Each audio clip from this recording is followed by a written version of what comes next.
প্রতি বছর ফেব্রুয়ারির ১ তারিখে অমর একুশে বইমেলা শুরু হলেও এবছর জাতীয় নির্বাচন এবং অন্যান্য কারণে বইমেলা যাত্রা শুরু করল একই মাসের ২৬ তারিখে।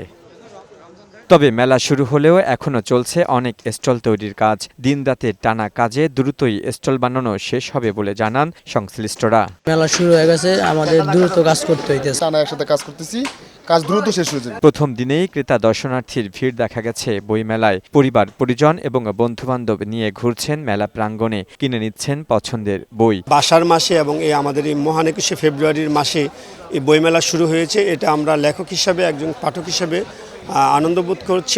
আমি বরিশালে থাকি, ঢাকায় বেড়াতে এসেছি। আমার ভূতের গল্পের বই খুব পছন্দ লাগে।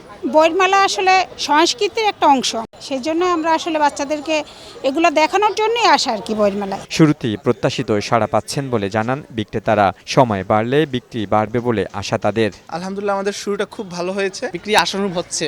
এখন আগামীতে দেখা যাক কি হয়। এবছর স্টল ভাড়া না থাকায় সরকারের প্রতি কৃতজ্ঞতা প্রকাশ করেন প্রকাশক ও লেখক। সরকার যে বইমেলার স্টল ভাড়াগুলো মওকুফ করে দিয়েছে, এটা বাংলা সাহিত্যের বিকাশের ক্ষেত্রে একটি ইতিবাচক ভূমিকা রেখেছে। আমরা সবাই প্রকাশকরা অত্যন্ত খুশি এবং আনন্দিত। অমর একুশে বইমেলা বাঙালির প্রাণের স্পন্দন বলে জানান মেলায় আগত পাঠক দর্শনার্থীরা। লিওন মীর, বৈশাখী সংবাদ, ঢাকা।